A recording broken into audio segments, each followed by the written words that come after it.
ഈ പുഴയും കടന്നിലണമെങ്കിൽ ഗംഗയെ വേദനിപ്പിച്ച് വിനീത് ജയിലിലേക്ക്. അങ്ങനെ നമ്മുടെ യമുനയെ രക്ഷിക്കുന്നതിനിടയിൽ വിശാലിനെ നല്ല രീതിയിൽ നമ്മുടെ വിനീത് കയ്യേറ്റം ചെയ്യുന്നുണ്ട്, പെരുമാറുന്നുണ്ട്. അതുകൊണ്ട് തന്നെയാണ് നമ്മുടെ വിശാൽ എന്ത് ചെയ്യുന്നു, തനിക്കറിയാവുന്ന ബന്ധവും തനിക്കറിയാവുന്ന എല്ലാം കൊണ്ടും നമ്മുടെ വിനീതിനെ പൂട്ടാനായിട്ട് ഒരുങ്ങുകയാണ്. അങ്ങനെ വിനീതിനെ പിടികൂടാനായിട്ട് വീട്ടിലേക്ക് പോലീസ് കടന്നു വരുന്നൊരു കാഴ്ച കാണാനായിട്ട് സാധിക്കും. അപ്പോഴാണെങ്കിൽ വിനീത് അവിടെ ഇരിക്കുന്നുണ്ടാകും.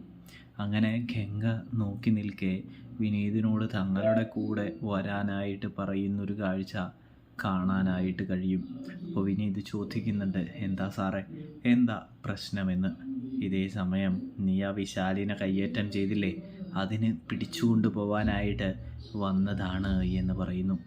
അത് കേട്ടതും നമ്മുടെ ഗംഗയ്ക്ക് നല്ല രീതിയിൽ സങ്കടമാവുന്നുണ്ട്. ഗംഗയാണെങ്കിൽ പൊട്ടിക്കരയാനായിട്ട് തുടങ്ങുന്നുണ്ട്.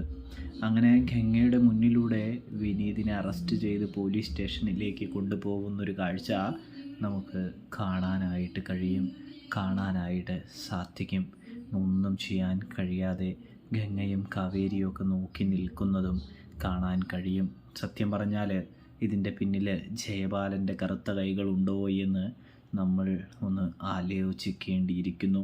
ജയപാലനും ഇതിൽ കളിച്ചിട്ടുണ്ട്. വിശാലിനെ രക്ഷിക്കാനും വിശാൽ ചെയ്ത തെറ്റ് ഒളിപ്പിക്കാനും ജയപാലനും തീർച്ചയായിട്ടും ഇതിൻ്റെ പിന്നിൽ കളിച്ചു എന്ന് വേണം നമുക്ക് കാണാനായിട്ട് കഴിയാൻ. അപ്പോൾ റിവ്യൂ ഇഷ്ടപ്പെട്ടാൽ സബ്സ്ക്രൈബ് ചെയ്യാൻ മറക്കല്ലേ പ്രേക്ഷകരേ.